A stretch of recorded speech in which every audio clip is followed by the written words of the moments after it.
বিসমিল্লাহির রহমানির রহিম। স্বাগতম আপনাদের সুন্দরবনের দ্বিতীয় পর্বে।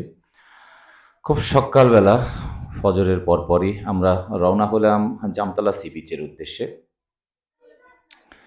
১ম পার্টে আপনারা দেখেছেন আমরা বিভিন্ন স্পট ঘুরেছি এবং রাত্রি যাপনে করেছি। একটি স্পটই দেখানো সম্ভব হয়েছে। ২য় দিন আমরা খুব ভোরবেলা আমরা সকল মিলে নৌকাতে করে আমরা ক্যানেল দিয়ে ভিতর দিয়ে আমরা জামতলা সি বিচের উদ্দেশ্যে রওনা দিলাম। সকাল পৌঁছে গেলাম জামতলা সি বিচ। আসলে সকালে এত ভোরে জামতলা সি বিচে যাওয়া একটু রিস্কও আছে। কারণ এই জামতলা সি বিচটি আপনার বিস্তীর্ণ মাঠ নিয়ে অবস্থিত। এখানে প্রচুর পরিমাণে হরিণ এবং বাঘেরও আনাগোনা শোনা যায়। এখানে বাঘ থাকতে পারে সে আশঙ্কায় একটু ভয় নিয়েই আমরা এগোচ্ছিলাম। অন্ধকার কেটে একটু আলো হচ্ছিল। তখন আমরা হাঁটছি। আমাদের পাশে দেখেন ইউসুফ ভাই আছে। খুব বেশি একটা ঠান্ডা পড়ে নাই। খুব উম বেশি একটা ঠান্ডা পড়ে নাই। দেখতেই পাচ্ছেন যে আমরা জামতলা সি বিচের খুব কাছাকাছিই চলে আসছি। আর একটুখানি গেলেই আমরা জামতলা সি বিচের কাছে পৌঁছে যাব। তো ঠিক কিছুক্ষণের ভেতরেই আমরা জামতলা সি বিচ পৌঁছে যাই। দেখতেই পাচ্ছেন বিস্তীর্ণ আ বালির চর এবং আপনাদেরকে এও বলি যারা খুব বেশি হাঁটতে পারেন না তাদের জন্য এই ট্যুরটা আমার মনে হয় না যথাযথ হবে। কারণ এই ট্যুরে প্রচুর পরিমাণে হাঁটাহাঁটি করা লাগে। এই আমরা জামতলা বিচে আসতে আমাদের কিছু না হলেও ২ থেকে ২.৫ কিলো হাঁটা লাগছে এবং আমরা যাবো ২ থেকে ২.৫ কিলো হেঁটেই। তো আমরা মোটামুটি জামতলা সি বিচে পৌঁছে যাই। এই জামতলা সি বিচটি আপনার সুন্দরবনের সমুদ্র তটভূমিতেই অবস্থিত। এই জামতলা সি বিচটি বেশ দেখতে সুন্দর কিন্তু প্রচুর পরিমাণে পানিতে ময়লা আসে।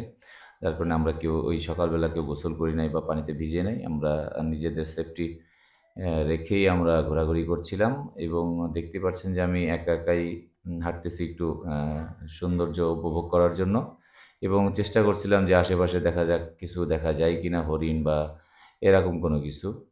তো জামতলা সি বিচে আপনার তেমন কোনো প্রাণীর কোনো অস্তিত্ব পাওয়া যায়নি। তবে কিছু দেশি আ মুরগি বলা যায় না, এগুলো বনমুরগি বলা যায়। কিছু বনমুরগি ডাকাডাকি করছিল। আমরা আ সেগুলোর ডাক শুনছিলাম এবং আ তাদেরকে ধরার চেষ্টাও করেছিলাম। যদিও বা সেটা ব্যর্থতা। ধরতে পারি নাই। কারণ তারা খুব চালাক হয়। তারা ধরা দেয় না। লোকালয়েও আসে না। তবে এখানে কিছু বন্য শূকরের পায়ের ছাপ এবং আ হরিণের পায়ের ছাপও আমরা পাই। দেখতে পাচ্ছেন আমি আমাদের দল থেকে একটু দূরে চলে এসেছি একা।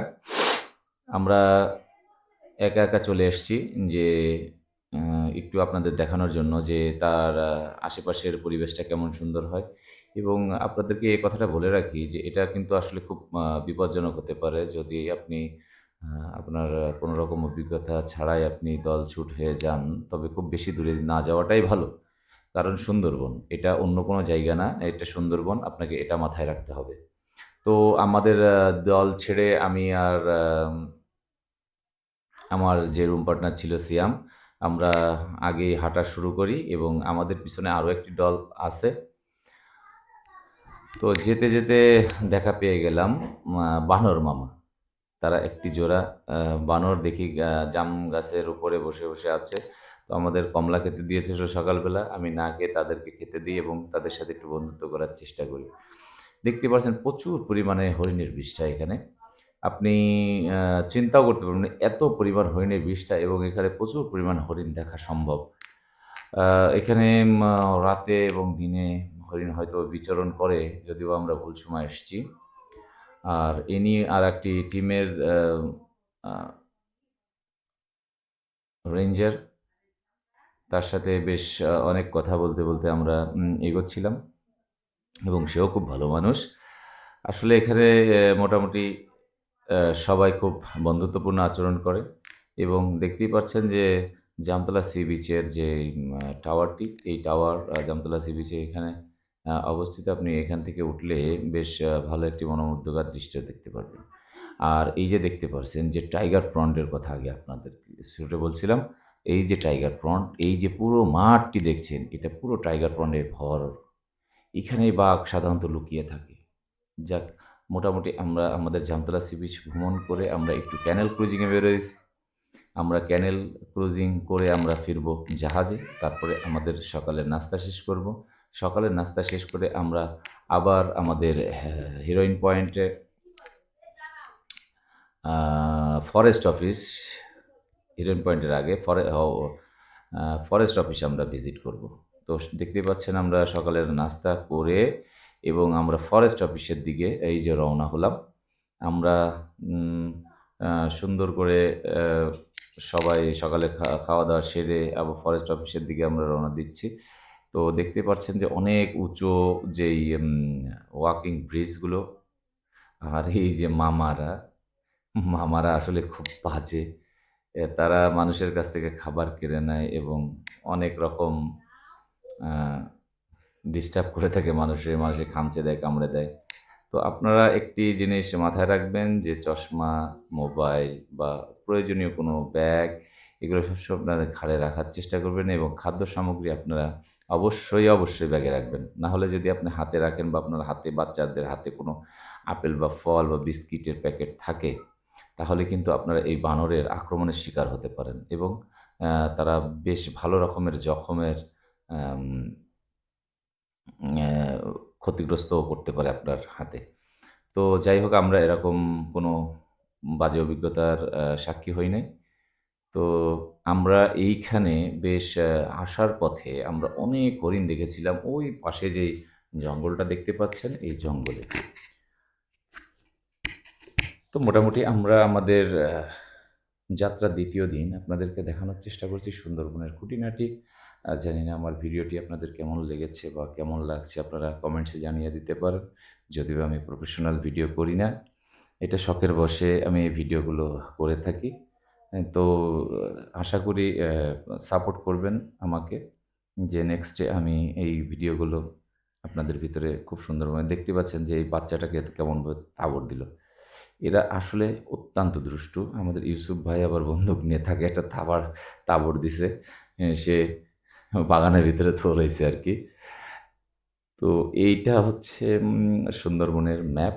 যেই ম্যাপটি আপনি দেখতে পাচ্ছেন, এই ম্যাপটি অ্যা সুন্দরবনের মোটামুটি একটি অ্যা দিক নির্দেশনা দেয় আপনাদেরকে। আপনারা সকলেই জানেন যে আসলে যে ম্যাপ অনেক কাজে লাগে। যেখানে আপনার প্রযুক্তি পৌঁছায় নাই, যদি আপনার কাছে ম্যাপ এবং কম্পাস থেকে আপনি বিভিন্ন বিপদ থেকে কিন্তু আপনি উদ্ধার হয়ে আসতে পারেন।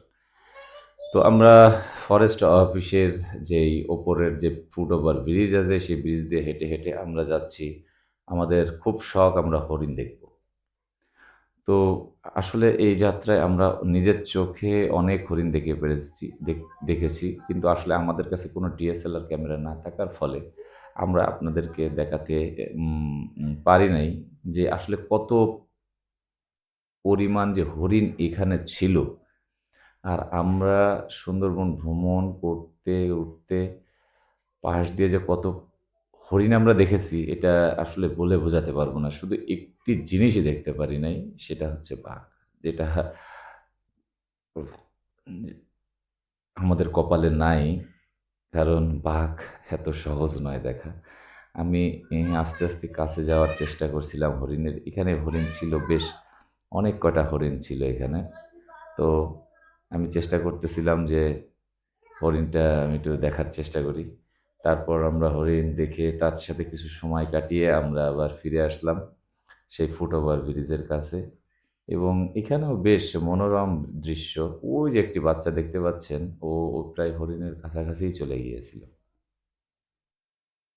এখানে হরিণগুলা মানুষ খেতে দেয় বলে তারা লোকালয়ে চলে আসে। আবার আমরা জাহাজে ফিরে আসলাম, আমাদের দুপুরে খাওয়ার সময় হয়ে গেল। সাদা ভাত, সবজি, তারপরে মাছ এবং চিকেন এবং দেখছেন সালাদ। বেশ ভালো হেভি মিল তারা দেয় এবং ডাল তো আছেই। তাদের খাবার-দাবারের কোনো তুলনা নাই। নিঃসন্দেহে তাদের খাবার-দাবার অনেক ভালো। এরপর আমরা যাব ২য় পার্টে আপনাদেরকে দেখাবো হিরোইন পয়েন্ট এবং দুবলার চর। আমরা দুবলার চরে সন্ধ্যার পরে গিয়েছিলাম কারণ ভিডিওটি অনেক বড় হয়ে যাবে। এইজন্য আমরা আপনাদেরকে দেখাতে পারি নাই। তবে আশা করছি আপনাদেরকে ভিডিওটি একটু হলেও সাহায্য করবে। অবশ্যই আপনারা একটি লাইক এবং সাবস্ক্রাইব বা কমেন্টসে জানাবেন আপনাদেরকে ভিডিওটি কেমন লাগলো। আসসালামু আলাইকুম। দেখা হচ্ছে আগামী ভিডিওতে পার্ট 3 তে।